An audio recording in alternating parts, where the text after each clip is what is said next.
Welcome to Nazir Fears, where fear finds you. Do you dare to enter a world of unspeakable horror and chilling mysteries?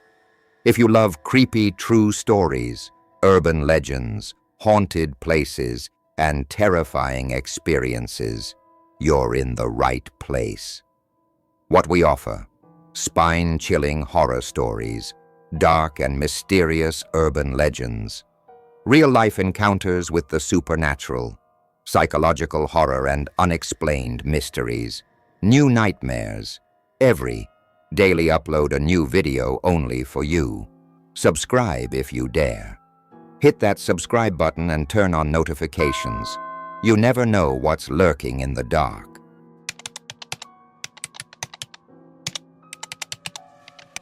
The Calling. Jason Harris had always been skeptical of the supernatural. Growing up, he'd read horror stories, watched eerie movies, and listened to friends tell ghost tales around campfires. But in the back of his mind, he always dismissed them. There had to be a logical explanation for everything. Voices in the dark, flickering lights, strange coincidences. Everything could be explained away with science, reason, and good old-fashioned skepticism.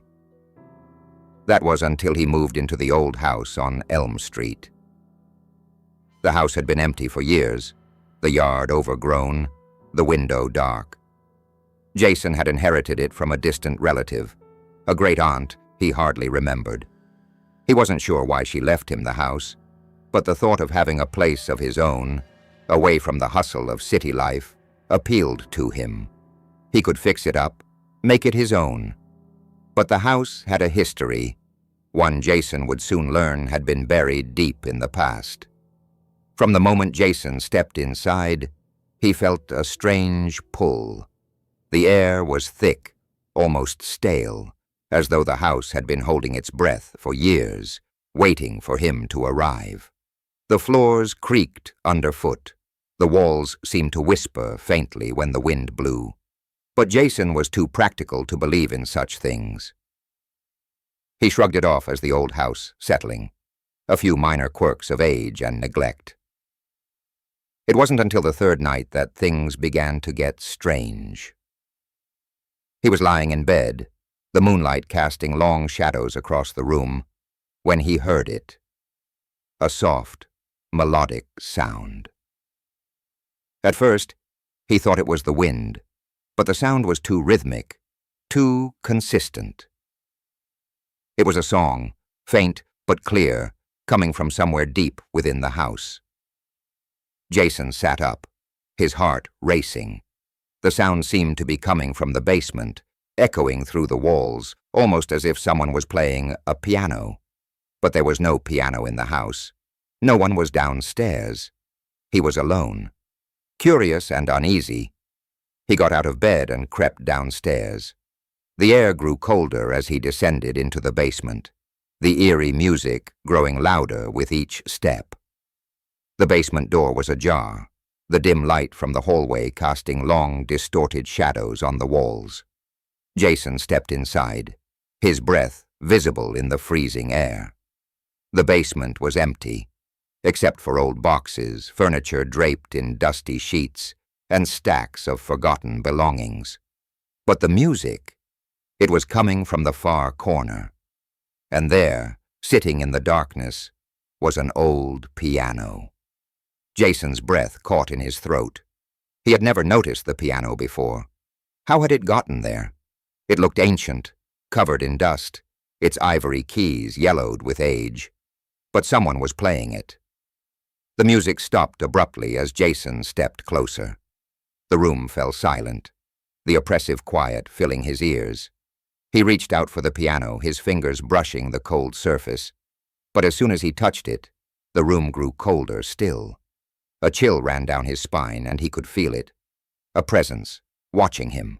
Suddenly the piano keys began to play on their own, a haunting melody that sent shivers through his body. The air thickened, and Jason could feel the hair on the back of his neck stand on end. A whisper, barely audible but unmistakable, reached his ears. It's time to listen, Jason. The voice was soft, feminine, and ancient. It felt like it was coming from everywhere at once, surrounding him, suffocating him. Jason stumbled backward, his legs shaking as the piano played louder, faster, the notes spiraling out of control. The air became thick with tension, and Jason could feel something pressing against his chest, as if the very walls of the basement were closing in on him. The whispering came again, this time louder, more urgent. You've heard the call. It's time to answer. Jason's mind raced. He needed to get out of there. This wasn't just an old house. It was something else. Something that wanted him, that had been waiting for him. He turned and bolted up the stairs, the sound of the piano still echoing in his ears. The door to the basement slammed shut behind him, and he locked it, his breath coming in short gasps. But even as he stood there, he couldn't shake the feeling that the house had just begun to awaken. The music, the whispers, they weren't random. They were a message, a call. The next few days were a blur. Jason couldn't sleep, couldn't focus. Everywhere he went, he felt the pull of the house like a weight pressing down on him. He would hear the piano in the back of his mind, the faintest echo of the haunting melody that had called him. One afternoon, after a sleepless night, Jason decided he couldn't take it anymore. He had to leave the house, get as far away from it as possible. He packed his things, locked the doors, and drove out, the house growing smaller in his rearview mirror. But even as he drove away, he felt it. The call. It was there, in the back of his mind, pulling him back. It wasn't over. Weeks later, Jason returned to the house, unable to resist the pull any longer. He couldn't explain why, but he knew that he had to go back. The house was waiting for him, and the call was stronger now. When he walked inside, everything was just as it had been before. The air felt thick with anticipation, the house standing silent, as if it had been holding its breath. He didn't go to the basement this time. Instead, he walked to the grand staircase, his steps echoing through the empty halls. At the top of the stairs, he saw it. The door to the room he hadn't dared open before. The room that had always been locked. The door was slightly ajar. With trembling hands, Jason pushed it open. The room was dark, but the faint glow of the moonlight revealed a figure sitting in a chair in the center of the room. The figure was hunched over, its back to him. The hair was long, dark, and tangled, but the figure was still. As Jason stepped closer, the figure turned, its eyes locking onto his. It was a woman. Her skin was pale, almost translucent, and her face was twisted in a grotesque grin. Her eyes were hollow, black pits that seemed to pull him in, deeper and deeper. "You've answered the call," she whispered, her voice raspy, as if it had been lost in time. Jason stepped back, fear flooding his veins. The room around him seemed to close in, the walls tightening, the air growing thick and suffocating. The woman stood, her movements jerky and unnatural. She reached out toward him, her hands cold and stiff. "You can never leave," she murmured. "You belong to the house now." Jason screamed, but the sound was swallowed by the darkness.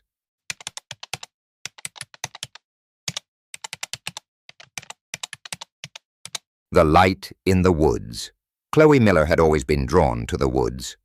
Growing up in a small town surrounded by dense forest, she spent countless hours exploring the trails, the creek, and the dense thicket of trees that seemed to stretch endlessly into the horizon. The woods were her sanctuary, her place of peace. But there was something different about the woods that night. It had been a year since her last visit. Chloe had been away for college, but now she was home for the weekend, looking to relive some childhood memories, and take a walk in the woods to clear her head. The air was crisp, the scent of pine fresh, and the sky was clear with a full moon overhead. It was the perfect evening for a hike. She parked her car at the trailhead and began her walk. The familiar sounds of the forest, crickets, rustling leaves, and the occasional snap of a twig were comforting as she made her way deeper into the woods. The path was narrow but well-worn, and as she walked, she let her thoughts drift. But then she saw it. At first, it was just a small flicker in the distance, like a distant star. But as Chloe walked closer, the light grew brighter. It was a soft, glowing light, hovering just above the ground between the trees.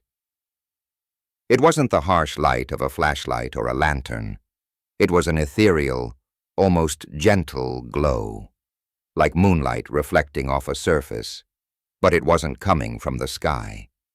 It was coming from somewhere deep in the woods. Curiosity got the better of her, and Chloe followed the light. She had been down this trail countless times, and had never seen anything like this. It wasn't normal. Nothing about it made sense. But something about the glow seemed inviting. It felt warm, like the forest was calling her. The light led her deeper into the woods, further away from the familiar trail. Chloe's footsteps quickened as the glow grew more intense. It was almost hypnotic now, drawing her forward with an inexplicable force. As she approached the source of the light, she found herself standing in a small clearing. The glow was coming from the base of a large, ancient oak tree, its gnarled branches twisting into the night sky. At the foot of the tree was a small, glowing orb, no larger than a softball, floating just above the ground. It flickered like a flame but moved like a wisp of smoke, undulating gently in the air. Chloe reached out, her hand trembling slightly. She wasn't sure why, but the orb felt like it was calling to her, like it had a message it wanted to share. She hovered her hand just above it, sensing the warmth that radiated from its soft glow. Suddenly, the ground beneath her feet shifted. The orb pulsed once, then shot up into the air, disappearing into the dark canopy above. Chloe stumbled back, her heart racing. She hadn't expected it to move. She thought it would stay there, waiting for her to reach out and touch it. Before she could gather her thoughts, the forest around her grew still. The sounds of the night, crickets, rustling leaves, had ceased, leaving an eerie silence in its wake. The hairs on the back of her neck stood on end as she turned in a slow circle, trying to get her bearings. That was when she saw them. Figures. They appeared from the shadows, stepping out from behind trees, emerging from the darkness like they had been waiting for her. There were at least a dozen of them, tall, thin, and cloaked in dark, tattered robes that blended into the night. Their faces were obscured by hoods, but Chloe could feel their eyes on her, watching her, waiting. One of them stepped forward, its movements slow and deliberate. Chloe's breath caught in her throat as it raised a hand, a long, bony finger pointing directly at her. The figure's voice was low, rasping and ancient, echoing in her mind as if it were speaking directly into her thoughts. "You should not have come." Chloe's heart raced as she took a step back. Panic surged through her, and she turned to run, but the figures closed in, surrounding her in a silent circle. The trees seemed to close in around her, the moonlight blocked by the thick canopy overhead. "You have awakened something that should not be disturbed," the figure continued, its voice growing colder. "The forest is not what it seems." Chloe's mind raced. She needed to escape. She couldn't stay here, couldn't let them take her. But no matter how hard she tried to move, her legs wouldn't respond. It was as if the ground itself was holding her in place, roots twisting around her ankles, keeping her rooted to the spot. The figures moved closer, their presence suffocating. The air grew colder, and Chloe could feel the oppressive weight of their gaze. She fought against the invisible force that kept her in place, but it was no use. The forest had claimed her. Then, without warning, the orb reappeared. It floated down from the trees, hovering just above the clearing, casting its soft, ethereal glow once again. It moved closer to Chloe, and this time, it didn't hesitate. It reached out, not physically but through the air, drawing Chloe's attention, pulling her toward it. "You will join us," the figure whispered, its voice a fading echo in her mind. "You will never leave." The orb expanded, its glow enveloping Chloe. She felt a warmth flood through her, a sense of peace that was so foreign, so unnatural, that it took her breath away.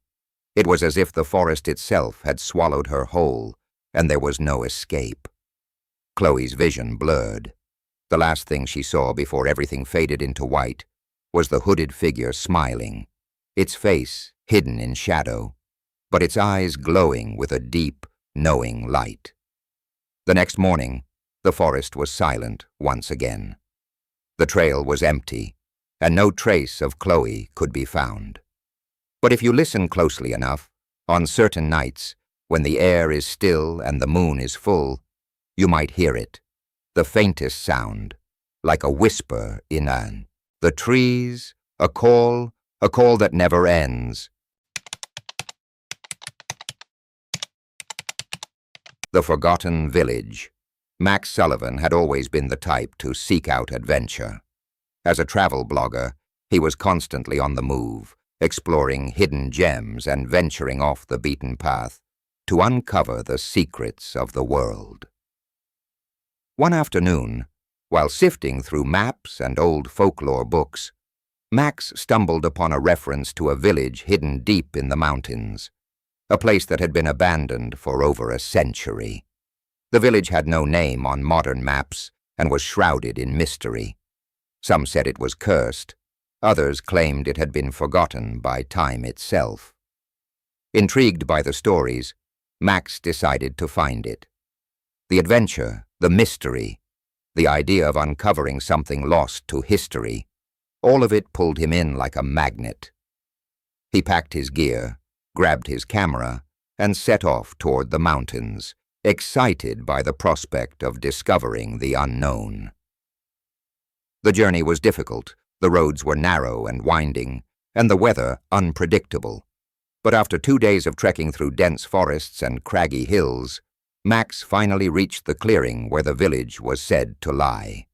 The sun was setting, casting an eerie orange glow over the landscape. Max's heart raced with excitement. He could see the outline of old stone buildings in the distance, barely visible through the mist that had begun to settle in. He approached the village cautiously, his footsteps muffled by the thick layer of leaves on the ground. The buildings were old, crumbling, their walls covered in vines and moss. There were no signs of life, no people, no animals, nothing that suggested this place had ever been inhabited. It was as though the village had been swallowed by time itself. Max explored the village, taking pictures of the decaying houses and overgrown streets. The silence was oppressive, but he didn't mind. It felt peaceful, almost surreal, as if he had stepped into another time. But as he wandered further, he began to notice something strange. The houses were arranged in a perfect circle, all facing inward.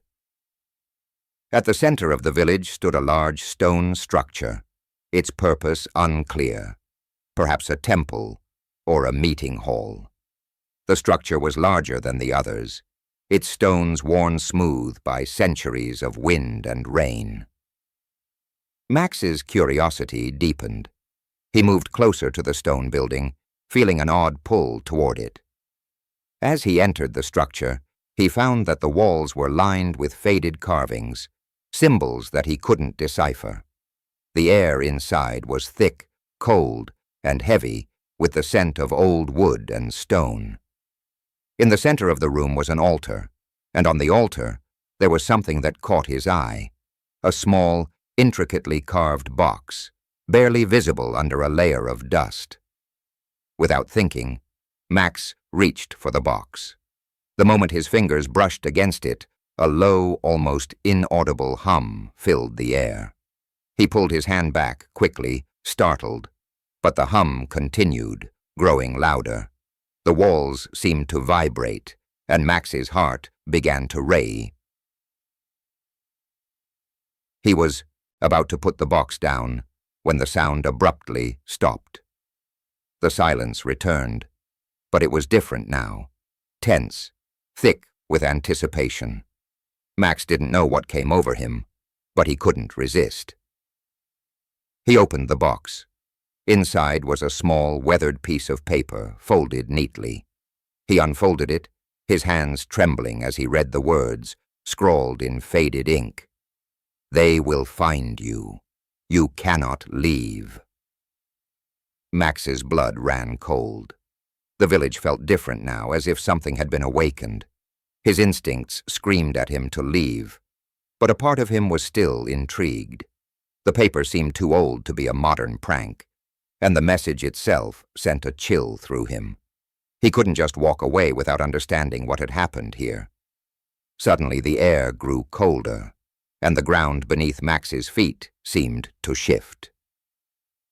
The village, which had appeared abandoned, was now teeming with an unsettling energy. The wind picked up, howling through the streets, carrying with it whispers that seemed to come from every direction.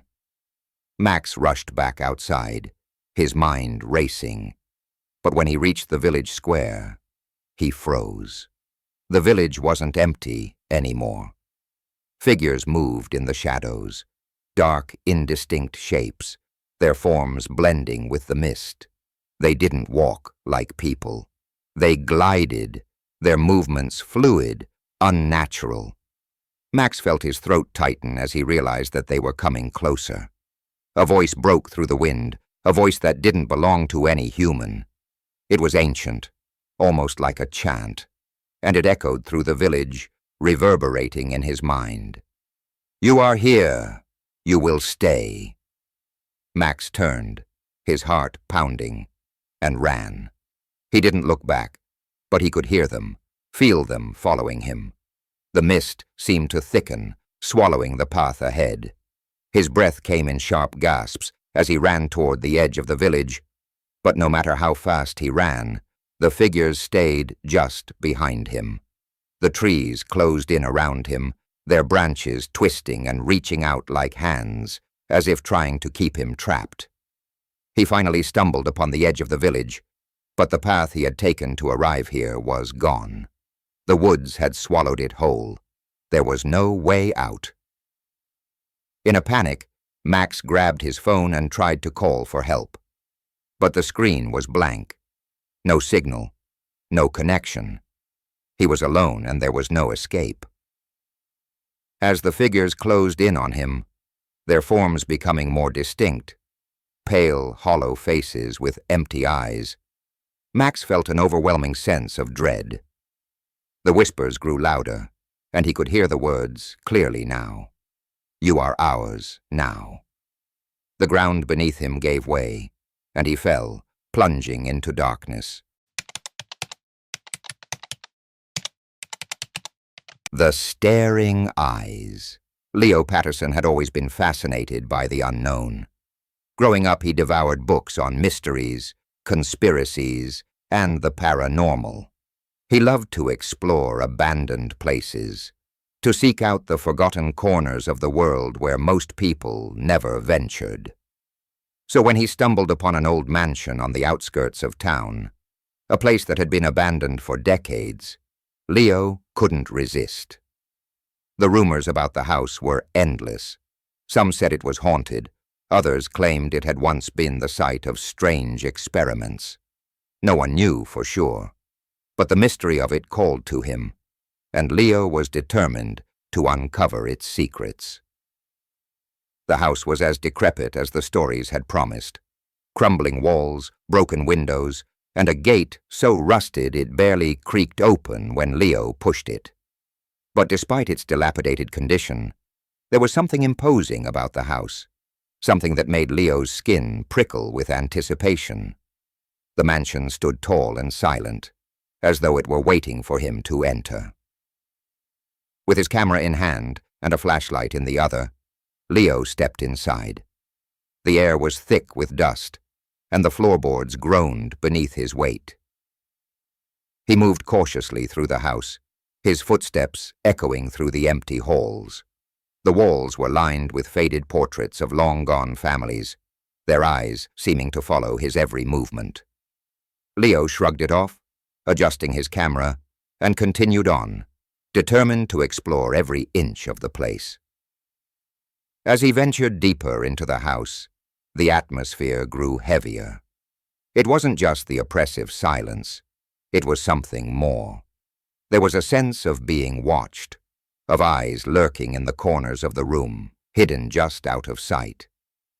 Leo shook off the unease and pressed on, but the feeling of being observed only intensified. Then he found it. At the end of a long hallway, there was a door. It was slightly ajar, just enough to peek inside. Leo approached it cautiously. His curiosity piqued. When he pushed the door open, a chill ran down his spine. The room was dimly lit, its only source of light coming from a single dusty window. But it wasn't the room itself that caught his attention. It was the painting. The painting was large, dominating the far wall. It depicted a family, dressed in old-fashioned clothes, standing in front of a dark, brooding house. The faces of the figures were gaunt, their eyes hollow and lifeless. But what made Leo's heart race was the way the eyes seemed to follow him, not just in the painting, but in the room itself. The figures' eyes, those hollow, empty eyes, were staring directly at him. Leo took a step back, his breath catching in his throat. It was as though the figures were aware of his presence, their gaze locked on him, unblinking. He felt a wave of nausea rise in his chest as he stared back at the painting, unable to look away. Suddenly the room seemed to shift. The air grew colder, and the light from the window flickered. Leo's heart began to pound as the figures in the painting began to move, slowly, imperceptibly at first, but then with growing urgency. Their eyes widened, and their lips curled into twisted smiles. The painting was coming to life. In a panic, Leo turned to leave, but as he stepped back into the hallway, the door slammed shut behind him. He whirled around, his hand reaching for the door handle, but it wouldn't budge. He pushed and pulled, but the door was stuck, as if something on the other side was holding it closed. "You should never have come here." The voice was soft at first, a whisper in the air, but it grew louder with each passing second.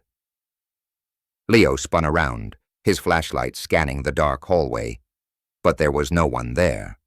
The voice wasn't coming from any one place. It seemed to echo in his mind, as though the house itself was speaking to him. "Leave now, or you will stay forever." Leo's pulse quickened. He couldn't explain it, but something about the house was alive, and it was angry. The walls seemed to close in on him, the portrait's eyes following his every move, and the temperature dropped, a bone-chilling cold seeping into his skin. He reached for his phone, but when he checked the screen, the words on it made his stomach turn. No signal, no escape. A sudden gust of wind swept through the hallway, blowing out his flashlight. The room fell into darkness. Leo stumbled backward, his heart racing. But before he could take another step, he felt it, cold fingers brushing against his arm. He spun around, but there was no one there. The whispering grew louder, a chorus of voices now, all speaking at once. "You are ours. You will never leave." Panic surged through Leo's chest as he backed away, but the hallway seemed to stretch on endlessly, the walls closing in with every step. The eyes from the paintings, those hollow, lifeless eyes, were everywhere now, in the dark, watching him. He could feel their gaze seeping into his mind, pulling him deeper into the madness of the house. With a final burst of adrenaline, Leo pushed forward, charging toward the front door. But as he reached it, he stopped dead in his tracks. The door was gone. The house had swallowed it whole. Behind him, the figures from the paintings were there, standing in the hallway, their faces twisted in grotesque grins. Their hollow eyes stared directly at him, their mouths opening, but no sound came out. "Stay with us." Leo couldn't take it anymore. He turned and ran, his footsteps echoing in the now endless hallways. But the house was shifting, bending, trapping him inside. The figures followed, their eyes never leaving him. The last thing Leo saw before the darkness took him was the painting. The figures in the frame were no longer just staring. They were moving toward him, reaching out with skeletal hands, their grins widening as they closed in. The cold room. Sarah Carter had always loved old houses, the ones with stories to tell, the ones full of hidden corners and forgotten histories. When she found an affordable apartment in a converted Victorian building, she jumped at the opportunity. The place was charming, with tall windows, intricate woodwork, and original hardwood floors.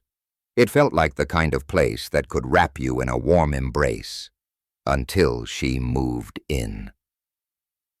The first few nights were fine. Sarah spent her evenings unpacking, organizing, and exploring the small neighborhood. It wasn't until the fourth night that things began to feel off. It started with the temperature. At first it was subtle. Sarah woke up in the middle of the night, shivering despite the warmth of her blankets. She thought the heating system was faulty, so she turned it up, only to find the chill lingering in the air. By the next evening, the temperature in her apartment had dropped significantly. The living room felt cold, and the warmth from the radiators seemed to have no effect. She shrugged it off, figuring the building was just old. Maybe the pipes were in need of repair, or the insulation wasn't what it used to be. But when she woke up the following night, her breath was visible in the air. She could see the condensation forming in front of her face as she pulled the covers tighter around her. There was something about the coldness that felt unnatural.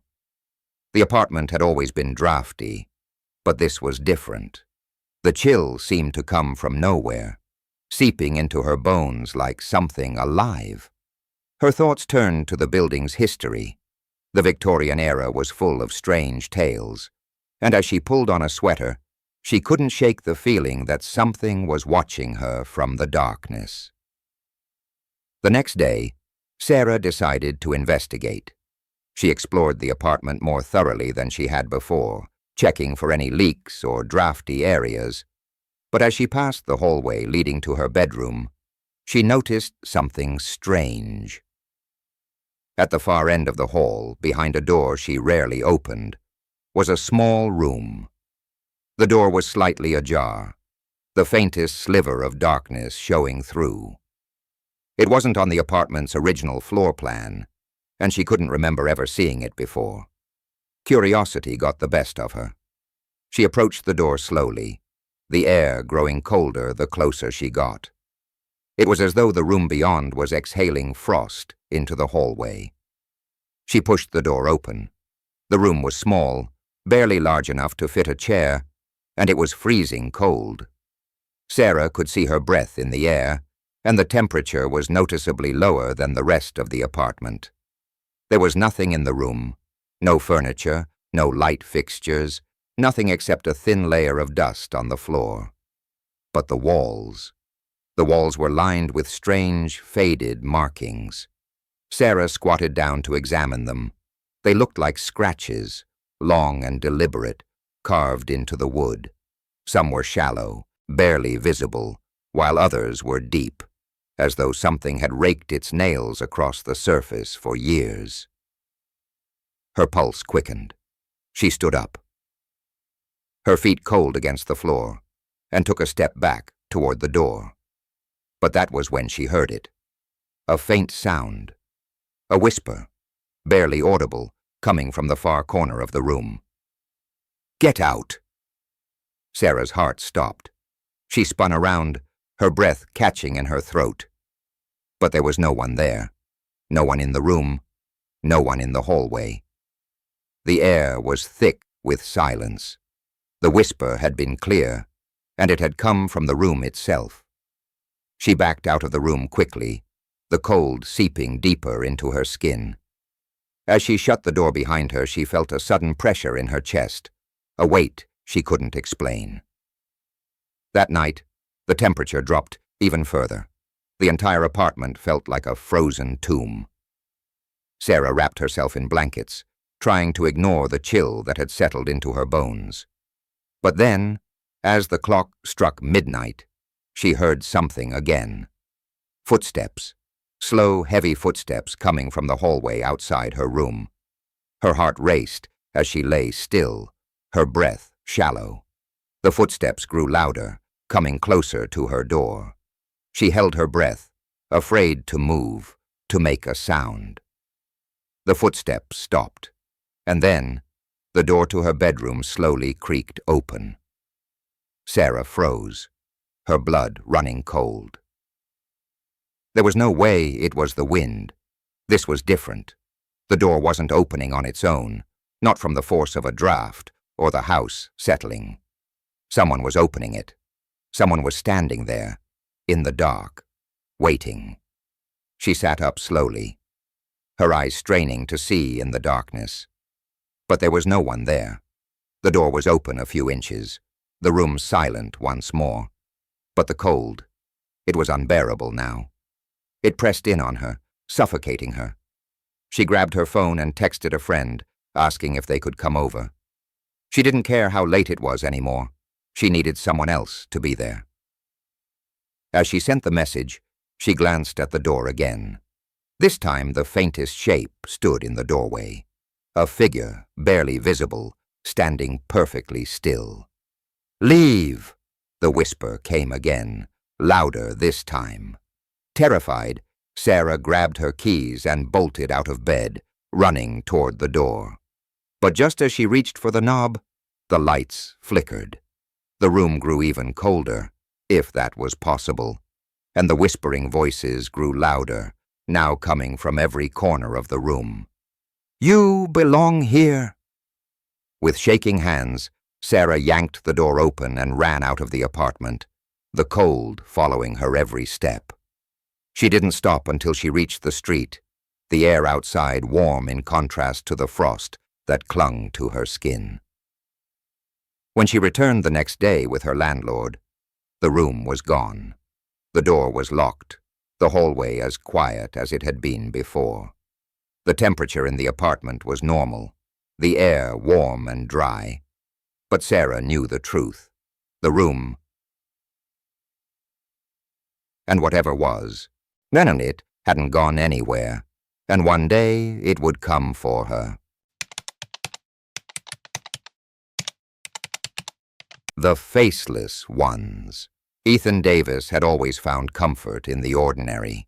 His life was simple, predictable, and perhaps a little boring. But that was just the way he liked it.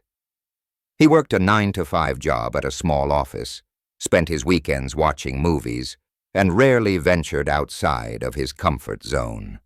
That was, until the day he received the invitation. The envelope was unusual, old-fashioned, the paper textured and slightly yellowed, with no return address. Inside, there was a single, simple note. "Join us. Tomorrow at 7 p.m. Don't be late." There was no explanation, no signature, just the invitation itself.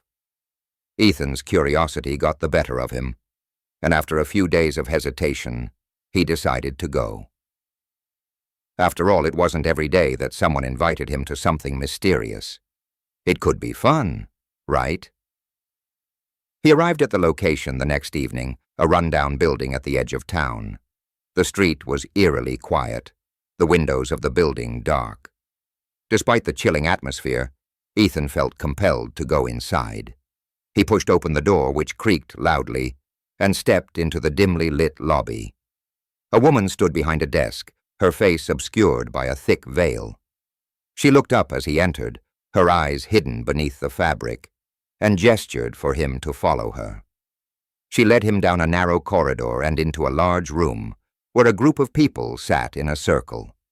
Their faces were turned toward him as he entered, but something was wrong. Something was off. Ethan's breath caught in his throat. None of them had faces. It wasn't that they were wearing masks. No, their faces were simply gone. Smooth, featureless skin covered the places where eyes, noses, and mouths should have been. Some of them had no skin at all. Just empty, hollow spaces where their features once were. The woman who had let him in had no face, either. Just an empty skin-covered void where her features should have been. They stared at him. Well, they didn't exactly stare, since they had no eyes. But he could feel the weight of their attention, the silent scrutiny of 1,000 unblinking gazes. The silence in the room was suffocating. Ethan's heart pounded in his chest as he took a step back, but the woman in the veil stepped forward, blocking his path. "Don't be afraid," she said, her voice a soft whisper that seemed to echo in the silence. "You were chosen." Ethan swallowed, his throat dry. Chosen for what? The woman's lips parted, but instead of speaking, a low, almost melodic hum filled the room. The faceless figures around him began to sway, their bodies moving in rhythm with the sound, their faceless heads tilting as if they were listening to the same eerie tune. And then, without warning, they all began to chant. "Join us, join us." The words were rhythmic, hypnotic, and as they chanted, Ethan felt his mind begin to unravel. The room spun around him, the air thick with a cold, oppressive force. The faces, or lack thereof, of the figures seemed to blur, their empty spaces sucking him in, drawing him closer to the center of the circle. "Stop!" Ethan shouted, his voice shaking. "What is this? Who are you?" But the chanting only grew louder, their voices melding into one. The woman in the veil stepped closer, and as she did, a strange sensation filled Ethan's chest. It was as if his own face was beginning to slip away, as though his skin was becoming smoother, featureless. "Join us." He felt his body trembling, his vision blurring. The chanting filled his mind, drowning out his thoughts. The world around him began to fade, and the only thing that remained was the sound of their voices, growing louder and louder. And then, just as the room seemed to consume him entirely, everything stopped. Ethan gasped for air, his chest heaving. The chanting ceased. The faceless figures were still, silent, as though they had frozen in time. He looked around, panic rising in his chest, but the woman with the veil was gone. He wasn't in the room anymore. Instead, he was standing in an empty hallway, alone. The cold, oppressive atmosphere was gone. He reached up to touch his face, and when he looked down at his hand, he saw nothing. His reflection in the dark windows around him was empty, featureless. His heart stopped. His own face was gone. Panic surged through him as he stumbled back, his hands trembling. The world seemed to tilt, and he tried to scream, but no sound came out. His mouth, His eyes, his nose, everything was gone. He was just like them, a faceless void. The faceless figures reappeared before him, their empty spaces staring at him with an unbearable intensity. "You are one of us now," the woman's voice whispered. But it wasn't coming from any one figure. It was coming from everywhere. Ethan's body froze as the coldness of the room seeped into his very bones. He could feel it now, the emptiness, the absence that had taken over him. He was no longer Ethan. He was one of them. And as he stood there, a part of him knew that he would never leave this place. Not as himself, not as anyone. He had joined them, and now he was faceless. End of story 16. The Faceless Ones. The uninvited guest. Olivia Barnes had always thought of herself as a rational person. She was an architect, a woman of logic and precision, and her world revolved around blueprints, measurements, and the steady predictability of construction. But that all changed when she bought the old farmhouse at the edge of town. The house had been abandoned for years, left to the elements, with weeds overtaking the yard and dust thickening every surface inside. But Olivia saw potential in it. She could restore the house, bring it back to life, just like the projects she worked on every day. It would be her sanctuary, a quiet place to escape from the chaos of the world. The first few weeks were spent cleaning, organizing, and assessing the damage. The foundation was solid, the structure sturdy, and with a little work, Olivia could turn the house into something magnificent. She loved the place, loved the idea of breathing new life into it. But as she worked, she began to notice strange things. It started with small things, objects out of place, doors left ajar, the faint sound of footsteps echoing when she was certain she was alone. She told herself it was nothing. Drafts, the house settling, maybe even her own forgetfulness. But the odd occurrences kept happening. One night after a long day of renovations, Olivia decided to relax and watch a movie. She settled into her couch, the soft glow of the television screen lighting up the room. But as the movie played, she couldn't shake the feeling that she wasn't alone. The air felt heavy, and her gaze kept drifting toward the hallway at the edge of the living room. At first, she thought it was nothing more than her imagination playing tricks on her. But then she saw it, a shadow. It moved just beyond her peripheral vision, flitting across the hallway. Olivia's breath caught in her throat. Her heart raced as she turned to look, but the hallway was empty. She told herself it was just a trick of the light, but when the shadow moved again, she couldn't ignore it. It wasn't just a passing illusion. It was deliberate. The shadow didn't belong to any object in the room, nor did it match any of the familiar shapes in the house. Suddenly there was a knock at the door. Olivia's pulse quickened. Who could it be at this hour? She stood up slowly, her body tense, and walked to the door. Peering through the peephole, she saw no one. There was no car in the driveway, no footsteps on the porch. Confused, she opened the door cautiously, but the night outside was empty. That was when she heard it, soft, almost imperceptible. A whisper coming from somewhere in the house. It wasn't the wind or the house settling. It was a voice. "Olivia!" Her heart skipped a beat. She stepped back, looking around, but there was no one there. The house was silent again, too silent. Her rational mind tried to make sense of it all. There had to be an explanation. Maybe it was the old wiring playing tricks, with the lights, or the house creaking in its age. But as she walked back to the living room, she felt it again. A presence, cold and suffocating, like she wasn't alone anymore. It wasn't the house that felt strange.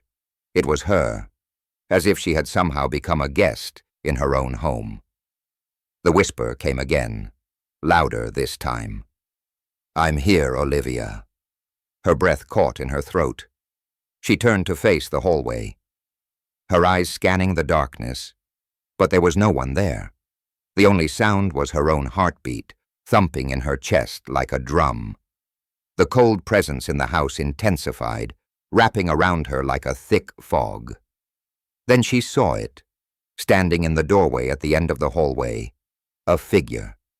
It was tall, too tall, and as it stepped into the light, Olivia's blood ran cold. The figure had no face, just smooth, featureless skin, where eyes, a nose, and a mouth should be. The body was outlined in the faint glow of the hallway light, but it was as if it was made of darkness itself, standing in stark contrast to the light around it. The figure didn't move. It just stood there, watching her, waiting.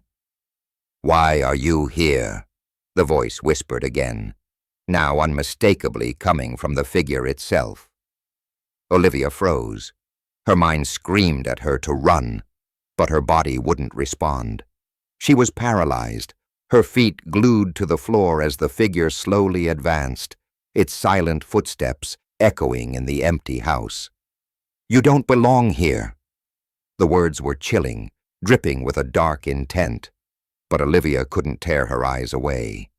Every instinct told her to flee, but she couldn't. The figure stepped closer, its cold presence enveloping her. "You've taken what's not yours." Suddenly the room grew colder. The temperature dropped so drastically that Olivia could see her breath fogging in front of her. She felt the presence of the figure grow stronger, pressing down on her chest like a weight she couldn't escape. With a surge of panic, Olivia bolted for the door, but as she reached for the handle, it wouldn't budge. She pulled and yanked, but the door remained locked. She turned, her mind racing for an escape, but the figure was closer now, only steps away. "You can't leave. You belong here." The voice was no longer a whisper. It was commanding, echoing in her mind. Olivia's legs felt weak, her body trembling as she backed away from the figure. Her head spun and her breath grew shallow. She couldn't breathe. She couldn't think. She couldn't move. Suddenly the lights flickered and went out. The house plunged into darkness. And then she heard it. Footsteps, slowly, deliberately, coming closer, like the figure was closing in on her step by step. The darkness was suffocating. She felt the cold presence wrap around her, suffocating her, until she couldn't tell where the darkness ended and she began.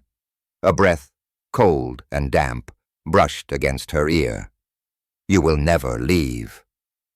And then there was nothing. The shadow at the window. Tom Walker had always been skeptical of superstitions. Raised in a logical, scientific family, he believed that everything had a natural explanation. Ghosts, spirits, and strange occurrences were nothing more than tricks of the mind, illusions created by fear, stress, and the power of suggestion. So when Tom inherited his grandmother's house in the countryside, he expected it to be nothing more than a quiet, peaceful retreat, an opportunity to escape the hustle of the city for a few weeks and clear his head. The house was old, nestled deep in the woods with no neighbors for miles. It was the kind of house that seemed to have a story behind every creaky floorboard and every cracked window. Tom was more than happy to take it on as a temporary escape, though he had no intention of staying forever. After all, it was just a house, nothing more. The first few days were uneventful. He spent his time cleaning out the old rooms, sorting through boxes of his grandmother's belongings, and trying to fix up the place. But as the sun began to set each evening, a strange feeling would settle over him. The air felt thicker, colder somehow, and there was an unsettling silence in the house. It was as though the walls were holding their breath, waiting for something to happen. One night, as he was finishing up some work in the living room, he felt it, a sudden shift in the atmosphere. The house seemed to groan in the distance, and then came a sound, faint at first, like a tapping on the window. Tom glanced over his shoulder, but the room was empty, the curtains drawn tightly shut. Probably just the wind, he thought. But the tapping came again. This time it was louder, more persistent, and closer. It wasn't the wind. Tom stood up slowly, his heart beating faster now. He approached the window, his steps cautious, and pulled the curtain back just enough to peek outside. There was nothing. The yard was bathed in moonlight, the trees swaying gently in the breeze. Yet as he scanned the dark landscape, his eyes caught something, a shadow moving across the yard, lingering by the window. It was a figure, tall, dark, and still. Its outline was barely visible against the darkness of the night, but the longer Tom stared at it, the more he realized something was wrong. The figure wasn't standing normally. Its posture was unnaturally bent, almost as if it were crouching low to the ground. But then it straightened, slowly, and turned its head toward the window. Tom's breath caught in his throat. For a brief moment, the figure's eyes, glowing faintly in the dark, locked onto his, and then it vanished into the shadows. Tom stepped back from the window, his hands shaking. His mind raced, trying to explain what he had just seen. Maybe it was an animal, or perhaps his imagination had gotten the better of him. But the feeling of being watched, the sense of something lurking just outside, lingered. He decided to leave the window, closed for the rest of the night, but sleep didn't come easily. Every creak of the house, every whisper of wind outside, seemed amplified in the stillness. His mind kept returning to the figure at the window, its hollow eyes staring back at him. The next day, Tom decided to investigate. He walked around the property, checking the yard for any signs of someone, or something, that could explain what he had seen. But there was nothing. No footprints, no broken branches, nothing to indicate that anyone had been there. He shook his head, convinced it had been a trick of the light, or a figment of his imagination. That night, however, the tapping returned. This time, it was more insistent, more frantic, almost as if something, or someone, was trying to get in. Tom's heart pounded as he crept to the window once again, but this time he didn't peek. He yanked the curtain open, ready to face whatever was out there. But there was nothing. No shadow, no figure, not even the faintest movement in the yard. He stared into the darkness for several long moments, his breath catching in his throat. Had he imagined it all? Just as he began to convince himself it was all in his head, something moved. A figure stepped out from behind a tree, its form impossibly tall, its body swaying with each slow step. Tom's blood turned cold as the figure slowly, deliberately, began to approach the window. It was the same shape, the same silhouette he had seen the night before. It was coming toward him. He tried to move, tried to pull away from the window, but his body was frozen in place. He couldn't look away as the figure drew closer, its face still hidden in shadow, its steps slow and measured. The closer it got, the more its outline became defined, a dark, faceless shape that seemed to exist in the very space between the living and the dead. Then, as if in response to some unspoken command, the figure stopped just beneath the window. Its head tilted upward, and Tom felt a rush of terror like nothing he had ever experienced before. The eyes, those eyes, glowed faintly in the dark, reflecting the light from inside the house. But they weren't eyes at all. They were empty sockets, hollow and void of anything human. The figure reached up, its fingers long and skeletal, and began to tap on the glass. Tap, tap, tap. Tom couldn't breathe. The tapping was rhythmic now, methodical, like a countdown. The figure's mouth opened, but no sound came out. There was no scream, no shout, no words, just a gaping hole, an abyss of silence. He tried to scream, but his throat was dry, constricted. His hand shot out to grab the door handle, but before he could open it, the figure's hand pressed against the window, its pale fingers splayed wide, blocking his escape. Tap, tap, tap. With a final desperate cry, Tom forced himself to move. He turned and ran, not daring to look back. The house seemed to stretch around him, every room, every hallway closing in as, though the walls were alive, shifting to keep him inside. But when he reached the front door, it wouldn't open. The lock was stuck, as if something had wedged itself behind it, preventing him from leaving. He heard the tapping again, only this time it was inside the house. The sound echoed through the walls, growing louder, faster, more frantic. Tap, tap, tap. And then he heard it, the voice, soft and hollow, whispering in his ear, "Let me in." The haunted mirror. Lily Green had always been a lover of antiques. Her apartment was filled with old furniture, vintage artwork, and quirky relics from the past, each piece telling a story, adding character to her home. So when she came across an antique mirror at a local flea market, she couldn't resist. It was beautiful, framed in tarnished silver with intricate floral patterns etched into the edges. The mirror was large, with an elegant presence that seemed to demand attention. It was exactly what her hallway needed. The seller, a frail old woman with a wrinkled face and a kind smile, warned her about the mirror. "It's been in my family for generations," the woman said softly. "But strange things have happened with it. Some say it holds memories." Lily laughed it off, dismissing it as nothing more than superstition. After all, it was just a mirror. Mirrors don't hold memories. They reflect, and nothing more. But when she brought the mirror home and hung it on the wall, strange things began to happen. At first, it was subtle, faint distortions in the reflection.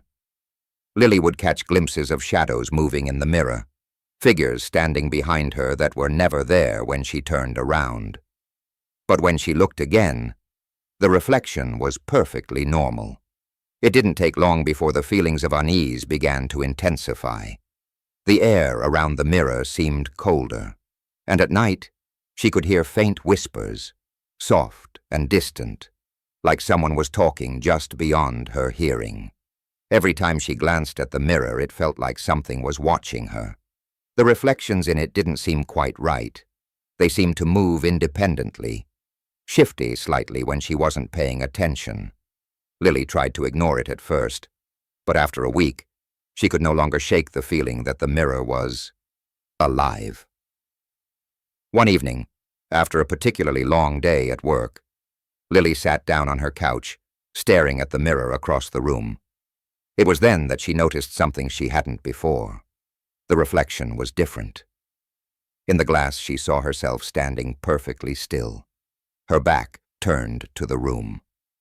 But in the reflection, there was something behind her, a figure, dark and indistinct, standing just a few inches away.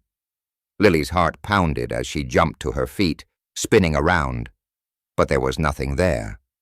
The mirror, though, was showing something else. The figure in the reflection seemed to lean closer to her, its features still a blur, but its presence unmistakable. It wasn't just any shadow. It felt wrong. It wasn't a trick of the light. It wasn't a hallucination. It was as though the mirror was pulling something out of the darkness, something that didn't belong in her home. Lily backed away slowly, her eyes locked on the mirror. She had to leave. She had to get out of that room. But as she moved, the figure in the reflection followed her, never leaving her side, its shape becoming clearer with every second.